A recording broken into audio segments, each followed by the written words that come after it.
PM Modi की meeting में बड़ा फैसला, पाकिस्तान को मिला तगड़ा जवाब। एनएसबीए की कमान संभालेंगे आलोक जोशी। कौन है रॉ के पूर्व चीफ जिससे डरा पाक। नमस्कार, आप सभी का बहुत बहुत स्वागत है। आप देख रहे हैं स्पेशल स्टोरी, मैं हूं परवीन शेख। पहलगाम हमले पर पलटवार के लिए बुधवार को दिल्ली में सुबह से ही हाई लेवल बैठकों का सिलसिला चलता रहा। सीसीएस और सीसीपीए की बैठक के बाद पीएम मोदी ने गृह मंत्री अमित शाह और रक्षा मंत्री राजनाथ सिंह के साथ अलग से बैठक की। माना जा रहा है कि इन बैठकों में पहलगाम पर पलटवार का फाइनल ब्लूप्रिंट तैयार हो चुका है। इसके साथ ही एनएसए बोर्ड में भी बदलाव करते हुए पूर्व रॉ चीफ आलोक जोशी को बोर्ड का अध्यक्ष बनाया गया है। इसके साथ ही बोर्ड में पूर्व सैनिकों और आईपीएस सदस्य बनाने को मंजूरी दी गई है। उनके साथ बोर्ड में कुल 7 सदस्य होंगे। बोर्ड में तीनों सेनाओं के रिटायर्ड अधिकारियों को शामिल किया गया है। मोदी सरकार ने राष्ट्रीय सुरक्षा सलाहकार बोर्ड में बड़ा फेरबदल किया। आपको बता दें कि एनएसबीए में 3 रिटायर्ड सैन्य अधिकारी, 2 भारतीय सेवा के रिटायर्ड अधिकारी और 1 रिटायर्ड आईएफएस को शामिल किया जाएगा। और आपको ये भी बता दें कि एनएसबीए रक्षा, खुफिया जानकारी और कूटनीति के क्षेत्रों में काम करता है। क्यों आलोक जोशी हैं अहम? आलोक जोशी राष्ट्रीय सुरक्षा के क्षेत्र में लंबे वक्त से काम करते आए हैं। उन्होंने साल 2014 से 2024 तक रॉ के प्रमुख के रूप में काम किया था। इसके बाद उन्होंने 2015 से 2018 तक एनटीआरओ प्रमुख की भूमिका निभाई थी। जोशी ने नेपाल, पाकिस्तान और बांग्लादेश में कई खुफिया ऑपरेशंस में अहम भूमिका निभाई थी। तकनीकी क्षेत्र में जोशी का अनुभव साइबर खतरों से निपटने में मददगार साबित होगा। इसके अलावा आतंकवाद विरोधी रणनीतियों और क्षेत्रीय भू राजनीतिक चुनौतियों पर भी आलोक जोशी विशेष ध्यान देंगे। आपको बता दें कि आलोक जोशी को एनएसए अजीत डोभाल के करीबियों में गिना जाता है। उनकी नियुक्ति के पीछे भी अजीत डोभाल का ही हाथ बताया जा रहा है। इन लोगों को भी मिली है जगह। लेफ्टिनेंट जनरल AK सिंह पूर्व दक्षिणी कमांडर रह चुके हैं और इनका सैन्य रणनीति और संचालन में लंबा एक्सपीरियंस है। एयर मार्शल PM सिन्हा पूर्व पश्चिमी वायु कमांडर, जो वायुसेना के संचालन और रणनीति में विशेषज्ञ हैं। रियर एडमिरल मोंटी खन्ना, इन्हें समुद्री सुरक्षा और रणनीति का गहरा अनुभव है। राजीव रंजन वर्मा, ये भारतीय पुलिस सेवा के रिटायर्ड अधिकारी हैं जिन्होंने आंतरिक सुरक्षा, खुफिया मामलों का लंबा और महत्वपूर्ण एक्सपीरियंस हासिल है। मनमोहन सिंह भारतीय पुलिस सेवा के एक और रिटायर्ड अधिकारी हैं जो सुरक्षा और खुफिया क्षेत्र में अपने योगदान के लिए जाने जाते हैं। बी वेंकटेश वर्मा भारतीय विदेश सेवा के रिटायर्ड अधिकारी जो कूटनीति और अंतर्राष्ट्रीय संबंधों में माहिर हैं। पहलगाम हमले के 1 हफ्ते के बाद दिल्ली में ये उच्च स्तरीय बैठकों का दौर चलता रहा, जिसमें कैबिनेट कमेटी ऑन सिक्योरिटी और कैबिनेट की बैठकें शामिल हैं। इन बैठकों में जम्मू कश्मीर के सुरक्षा हालात पर चर्चा की गई और प्रधानमंत्री ने सेना को खुली छूट देते हुए कहा कि दहशतगर्दों और उनके आकाओं को बख्शा नहीं जाएगा। उन्होंने सीधा कहा कि सेना समय और टारगेट तय करे। इस बीच पाकिस्तान में डर का माहौल है, जहां मंत्री हमले की आशंका जता रहे हैं और सेना और वायुसेना हाई अलर्ट पर है। साथ ही राष्ट्रीय सुरक्षा सलाहकार बोर्ड का पुनर्गठन कर पूर्व रॉ चीफ आलोक जोशी को जब चीफ बनाया है तो इसकी खबर पाकिस्तान तक पहुंच गई है, जिससे पाकिस्तान में खौफ है। इस खबर से पाकिस्तान अंदर तक हिल चुका है। 2016 में उरी हमले के बाद भारत ने आतंकी ठिकानों पर सर्जिकल स्ट्राइक की थी। 2019 में पुलवामा हमले के बाद बालाकोट में हवाई हमला किया था। अब सबकी नजर इस पर है कि 22 अप्रैल को पहलगाम में 26 बेगुनाह टूरिस्ट की जान लेने वाले दहशतगर्दों को भारत कैसी सजा देगा। कुछ तो बड़ा होने वाला है। क्या है वो?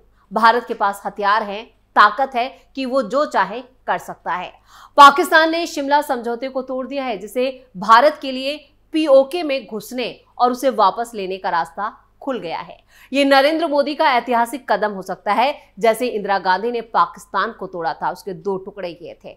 राफेल विमानों और ब्रह्मोस मिसाइलों से लैस भारत के विमान वाहक पोतों से भारत अपने क्षेत्र से ही पाकिस्तान पर टारगेट हमला कर सकता है और ये बिल्कुल सटीक होगा। आलोक जोशी को मिली कमान के क्या है मायने? राष्ट्रीय सुरक्षा सलाहकार बोर्ड क्या काम करता है? एक खास तरह का ग्रुप है ये, जिसमें सरकार के बाहर के प्रतिष्ठित लोग शामिल होते हैं। इसका मुख्य काम होता है राष्ट्रीय सुरक्षा परिषद को लंबे वक्त के लिए विश्लेषण देना, यानी यहाँ पर एडवाइस करना। साथ ही ये परिषद द्वारा उठाए गए मुद्दों पर समाधान और पॉलिसी विकल्प सुझाता है। ये फैसला प्रधानमंत्री ने लिया है। उन्होंने अपने आवास पर सुरक्षा पर कैबिनेट कमेटी यानी CCS की जो बैठक थी उसमें यह फैसला लिया। यह बैठक पहलगाम में हुए हमले के बाद बुलाई गई थी। CCS की बैठक के साथ साथ 2 और कमेटियों की बैठक हुई। ये थी कैबिनेट ऑन पॉलिटिकल अफेयर्स और cabinet committee on economic affairs. ये बैठकें भी प्रधानमंत्री के घर पर ही हुई। दोपहर 3 बजे एक कैबिनेट ब्रीफिंग भी होनी थी और सुरक्षा पर कैबिनेट कमेटी की पिछली बैठक 23 अप्रैल को हुई थी। उस बैठक में पहलगाम में हुए आतंकवादी हमले के बारे में विस्तार से जानकारी दी गई थी। उस हमले में 25 भारतीय और एक नेपाली नागरिक की जान गई थी। CCS को बताया गया कि इस हमले के तार सीमा पार से जुड़े हैं। यह भी बताया गया कि यह हमला ऐसे वक्त में हुआ है जब केंद्र शासित प्रदेश में सफलतापूर्वक चुनाव हुए और यह आर्थिक विकास और विकास की तरफ तेजी से आगे बढ़ रहा है, यानी जम्मू कश्मीर बहुत तेजी से विकास कर रहा है। मंगलवार को ही प्रधानमंत्री ने एक और बैठक की थी और इस बैठक में रक्षा मंत्री Rajnath Singh, chief of defence staff general Anil Chauhan और तीनों सेनाओं के प्रमुख शामिल थे। सूत्रों के मुताबिक पीएम मोदी ने भारतीय सशस्त्र बलों की पेशेवर क्षमताओं पर भरोसा जताया। पीएम मोदी ने कहा कि भारतीय सशस्त्र बलों को भारत की प्रतिक्रिया के तरीके, लक्ष्यों और समय पर फैसला लेने की पूरी आजादी है। उन्होंने कहा कि भारतीय सशस्त्र बलों के पास कार्रवाई की पूरी आजादी है, यानी अपना जो टारगेट है और जो वक्त है उसे खुद मुकर्रर करें। भारतीय सेना का जबरदस्त पलटवार, पोस्ट छोड़कर भागे पाकिस्तानी सैनिक। पीएम मोदी सरकार के फैसलों के बाद जम्मू कश्मीर में LOC से भी बड़ी खबरें सामने आई। पाकिस्तान की तरफ से सीजफायर के उल्लंघन के बाद भारत के मुंह तोड़ जवाब से पाकिस्तानी फौज बुरी तरह से डरी हुई है। सामने आई जानकारी के मुताबिक पाकिस्तान के फौजी अपनी पोस्ट छोड़कर भाग रहे हैं। पाकिस्तानी पोस्ट से झंडा भी हटा लिया गया है और पाकिस्तानी रेंजर्स ने अपना झंडा खुद हटाया है। इसका मतलब साफ है कि पाकिस्तान में इस वक्त भारतीय सैनिकों का खौफ साफ साफ दिखाई दे रहा है। पाकिस्तान की फौज LOC से लेकर इंटरनेशनल बॉर्डर पर फायरिंग कर रही है। भारतीय सेना के जवाब के बाद अब पाकिस्तानी फौज डरी हुई है। पाकिस्तानी फौजी अपनी पोस्ट छोड़कर भागने लगे हैं और पाकिस्तानी रेंजर्स ने खुद अपनी पोस्ट से अपने पाकिस्तानी झंडे तक हटा दिए हैं। LOC पर गोलीबारी तेज हो गई है। लाइन ऑफ कंट्रोल पर करीब 20 पोस्ट पर जबरदस्त फायरिंग हो रही है। यह फायरिंग पाकिस्तान की तरफ से हो रही है, जिसका भारतीय सेना भरपूर जवाब दे रही है। LOC से सटे नौशेरा, सुंदरबनी, अखनूर, बारामूला और कुपवाड़ा में गोलीबारी जारी है। पाकिस्तान की तरफ से भारतीय चौकियों को निशाना भी बनाया गया, जिसका मुंह तोड़ जवाब दिया गया।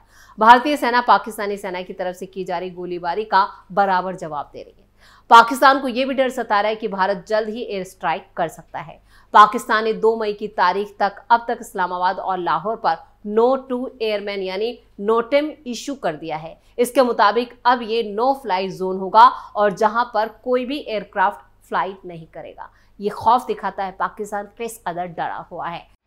देश छोड़कर भागे असीम मुनीर। पाकिस्तानी फौज के जो प्रमुख हैं असीम मुनीर, जिन्हें मुल्ला मुनीर भी कहा जाता है, उनसे इस्तीफा मांगा जा रहा है। कुछ मीडिया रिपोर्ट्स में अटकलें लगाई जा रही थी कि मुनीर देश छोड़कर भाग गए। कई रिपोर्ट्स में यह भी दावा किया गया कि असीम मुनीर के परिवार ने भी देश छोड़ दिया है। दरअसल ये आशंका तभी से और बढ़ गई जब भारत के पहलगाम हमले को लेकर पाकिस्तान के खिलाफ कोई बड़ी कार्रवाई करने के लिए बैठकें चल रही हैं। प्रधानमंत्री मोदी ने आतंकियों को ऐसी सजा देने की बात की है जो आतंकियों की कल्पना से परे होगा। कई मीडिया रिपोर्ट्स में कहा गया है कि जनरल मुनीर रावलपिंडी में एक बंकर में छिप गए हैं। इन अटकलों के बीच पाकिस्तानी सरकार ने एक फोटो शेयर करके बताया कि सब ठीक ठाक है। पाकिस्तानी प्रधानमंत्री कार्यालय के आधिकारिक एक्स हैंडल से रविवार को एबटाबाद से एक ग्रुप फोटो पोस्ट की गई, जिसमें प्रधानमंत्री शहबाज शरीफ और जनरल मुनीर आगे की लाइन में बैठे हुए दिखाई दे रहे हैं। हालांकि इसके बाद भी लोग असीम मुनीर को खोज रहे हैं, उसकी तलाश कर रहे हैं और पूछ रहे हैं कि क्या मुनीर लापता हो गए हैं या भारत के डर से देश छोड़कर भाग गए हैं। पाकिस्तान में भारत की जवाबी कार्रवाई को लेकर डर का माहौल है। यहां तक कि पाकिस्तान के प्रधानमंत्री शहबाज शरीफ कुछ ज्यादा नहीं बोल रहे हैं। वहीं पाकिस्तानी जनरल मुनीर का भी कहीं अता पता नहीं है। पाकिस्तान के लोगों के बीच डर पैदा हो गया है कि भारत का अगला कदम क्या होगा। पूरी दुनिया का ध्यान भारत में होने वाली हलचल पर टिका है। सीमा पर जंगी विमान उड़ान भर रहे हैं तो वहीं तीनों सेनाओं को अलर्ट पर रखा गया है।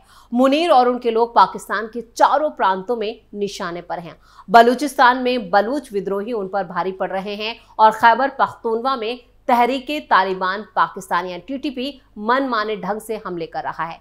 सिंध में एक नहर परियोजना ने लोगों को सड़कों पर ला दिया है और पंजाब में पूर्व PM इमरान खान को जेल भेजे जाने से लोग गुस्से में हैं। 2007 की तरह जब पाकिस्तान के सैन्य तानाशाह परवेज मुशर्रफ को बढ़ते प्रतिरोध और हत्या के प्रयासों का सामना करना पड़ा, आज पाकिस्तानी सेना घरेलू अशांति और जनता के घटते भरोसे से जूझ रही है। यानी चौतरफा पाकिस्तान घिरा हुआ है। ना सिर्फ यहाँ पर फ्रंट पर अगर बात की जाए वॉर ऑफ फ्रंट पर, बल्कि अंदर से भी, अंदरूनी तौर पर भी कलह जो शीत युद्ध है, उस मुहाने पर आकर पाकिस्तान खड़ा हो गया है। यानी कभी भी पाकिस्तान में एक बड़ा धमाका होगा और बस भारत उसी वक्त का इंतजार कर रहा है। तो स्पेशल स्टोरी में इतना ही। वीडियो कैसा लगा कमेंट करके अपनी राय जरूर दें। वीडियो को लाइक करें, शेयर करें और कैपिटल टीवी को सब्सक्राइब जरूर करें। धन्यवाद।